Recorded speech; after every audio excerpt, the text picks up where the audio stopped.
Kakapasok lang na advisory ng Social Security System para sa lahat ng mga SSS pensioners na gawin na po ito ngayong buwan ng June 2024 para hindi maputol ang buwan ng pensyon. Ang kompletong detalye ating tututukan. Hold up.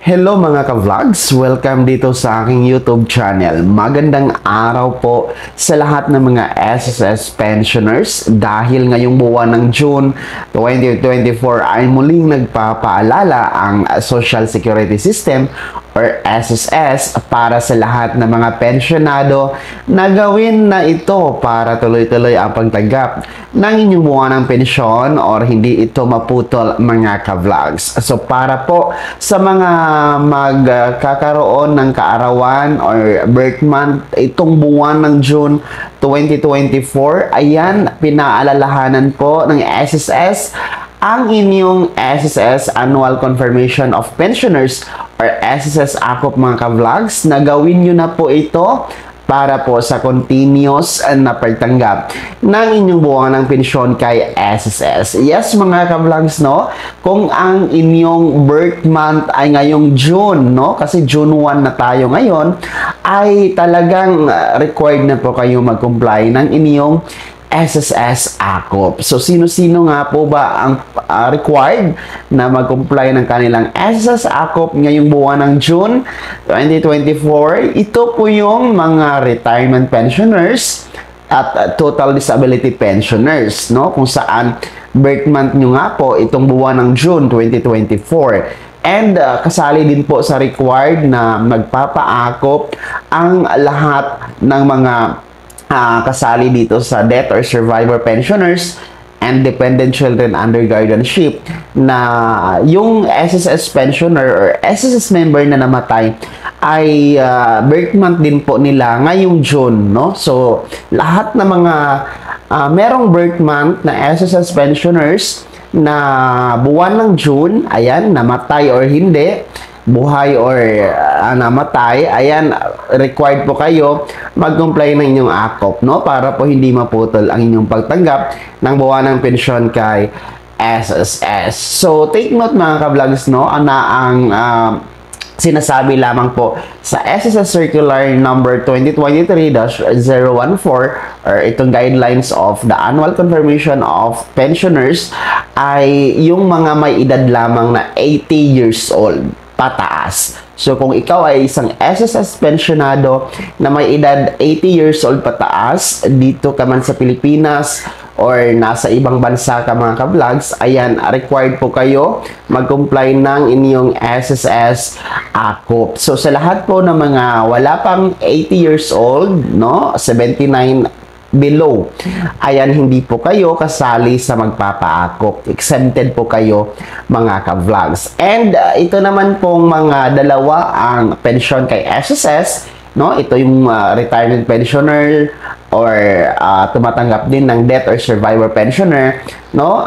Take note na dalawa po ang kailangan na AKOP form report ang isa-submit nyo kay SSS. Kung dalawa po ang inyong pensyon kay SSS. So, paano at saan nga po ba mag-comply or mag-file ng inyong SSS AKOP? So, meron pong apat na paraan paano tayo mag-comply ng ating SSS AKOP. Unang-una po, pwede po tayong mag-walk-in or pumunta sa pinakamalapit na SSS branch na nasa ating lugar mga ka-vlogs. So, kung kaya nyo lang naman, kung kaya pa ng lakas ng katawan na pumunta ang SSS pensioner sa pinakamalapit na SSS branch, ayan, no, pwede kayong mag-walk-in. Wala na pong appointment, punta lamang po kayo doon at sabihin nyo lang po sa guard na mag-comply kayo ng inyong SSS AKOP para bigyan kayo ng SSS AKOP form mga ka-vlogs. Pangalawa pong paraan paano mag-comply ng AKOP ay yung tinatawag natin na online na filing mga ka-vlogs, no? Sa pamamagitan po ng video conference or yung tinatawag natin na Viber na app, no? Sa pamamagitan ng Viber na app. So, pwede kayong mag-email kay SSS na magpa-set kayo ng schedule ng online conference mga ka-vlogs, no? Or video conference through Viber app. So, para sa Viber app, number ng mga SSS branches andyan po sa inyong screen, no? Kasi per SSS branch ay meron pong sariling Viber account number mga ka-vlogs. So, kailangan nyo lamang po mag-email muna kay SSS, no? Para si SSS ang mag-reply, mag-confirm kung ano yung final schedule ng petsa at oras, no? Sa inyong video conference through Viber app mga ka-vlogs. Pangatlo po ay pwede po tayong mag-request ng home visitation. So, ang home visitation ay applicable po ito, no? Especially sa mga hindi na talaga maaring pumunta sa SSS branch, no? Hindi na kaya ng katawan yung mga nakaratay sa higaan, may mga iniindang karamdaman, yung mga bedridden. Kumbaga mga ka-vlogs, no? Pwede kayong mag-request kay SSS ng home visitation, no? Mag-email lamang po kayo at si SSS po ang mag-schedule ng pagbisita sa inyong bahay para tingnan ang isang SSS pensioner mga ka-vlogs. So, kahit pa paano, no, si SSS na mismo ang pupunta at hindi na po mahahassle, no? Mahihirapan yung SSS pensioner na pumunta pa sa SSS branch mga ka-vlogs. So, panghuli pong paraan paano mag-comply ng SSS AKOP ay sa pamamagitan po ng mga bangko. So, sa SSS po ay naglabas po ng isang circular, no, memorandum na nagbigay ng listahan ng mga selected banks, no, mga piling bangko na pwede kayong mag-comply ng inyong SSS AKOP. So, andyan po sa screen nyo ang mga selected banks. Kung isa po kayo sa kliyente ng mga bangkong yan, abay, pwede po kayo mag-comply dyan ng yung SSS AKOP. So, sa mga kliyente lang ng mga bangkong yan. Kung hindi kayo kliyente, hindi po pwede mga ka-vlogs. So, ano-ano ang mga requirements sa pag-comply ng SSS AKOP, no? Sa pag-comply po ng SSS AKOP ay kailangan po ng SSS AKOP form. So, well, anyway, available po sa mga SSS branches ang AKOP form. Wala po itong bayan mga ka-vlogs. Pero kung gusto nyo pong i-download, no, sa inyong cellphone or laptop tapos i-print nyo, kayo na po ang bahala, no? Pwede kayong mag-print, no?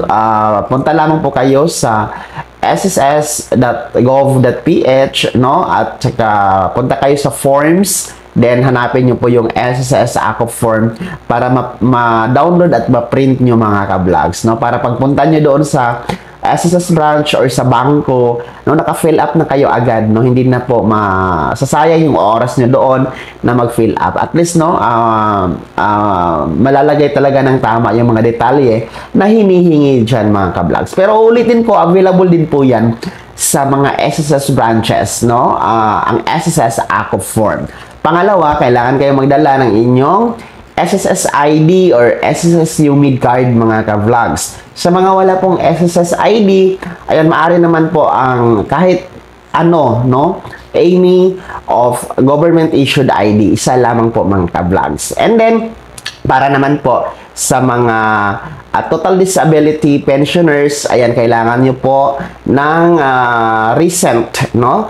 Recent na or updated na medical certificate mga ka-vlogs mula sa inyong doktor.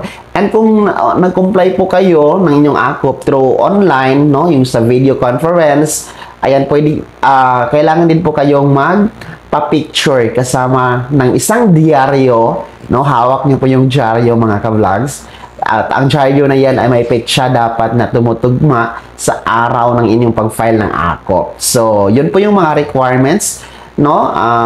Pwede din naman po ang authorized representative nyo ang mag-comply ng AKOP mga ka-vlogs, no? Mag-present lang din po siya ng kanyang ID at isang authorization letter mula sa SSS pensioners, no? So, sa huli po, bakit ba kailangan tayong mag-comply ng AKOP? No? Ano nga po ba itong AKOP? So, ito po ay isang reporting no, ng isang SSS pensioner doon kay SSS na nagpapatunay na buhay pa po, no, still alive pa po yung tumatanggap ng pensyon, yung pensioner po ni SSS, dahil marami po kasi yung mga namamatay na or namatay na pero patuloy pa rin po yung pagtanggap ng buwan ng pensyon. So ginagawa ng SSS, itong SSS Akop na every year, no, merong reporting ay para matiyak, no, ma-secure na buhay pa talagang nag-i-exist pa yung SSS pensioner na tumatanggap ng pensyon buwanan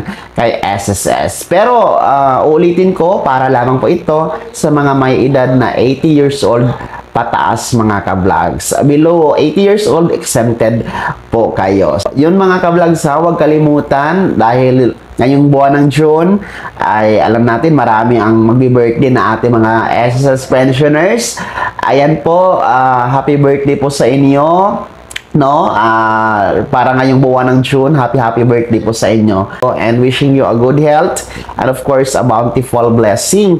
So huwag kalimutang mag-comply ng inyong SSS Annual Confirmation of Pensioners or AKOP, mga ka-vlogs. Bago ako magtapos sa video na to, ay nais ko lamang imbitahan ang lahat. Kung gusto nyo pong sumuporta dito sa aking YouTube channel, ay maaari nyo pong pindutin ang ating super thanks button na nasa baba. At sa mga nais maging miyembro, ayan, pindutin nyo po yung join button. Mamili ka ng mga perks na nais mo, mga ka-vlogs. Sana'y naging gabay ang video na to kahit paano nabigyan tayo ng idea, na paalalahanan tayo sa mga bagay-bagay na dapat po nating gawin bilang isang pensyonado kay SSS. Kung hindi ka pa nakasubscribe dito sa aking YouTube channel, ay maaari nyo nang i-click ang ating subscribe button na nasa baba. Huwag nyong kaligtaan na i-turn on ang notification bell. Ilagay mo sa all para updated ka sa lahat ng mga videos na i-upload ko. Maaari mo ding i-like ang video na to. Kung meron ka pang mga katanungan, ay maaari nyo i-komento sa comment section na nasa baba. And you can follow me sa aking official Facebook page na nasa screen niyo. Muli po, ako si Daniel Tinpawa na nagsasabing dito sa aking YouTube channel, Pawang Katotohanan, at lahat totoo lamang.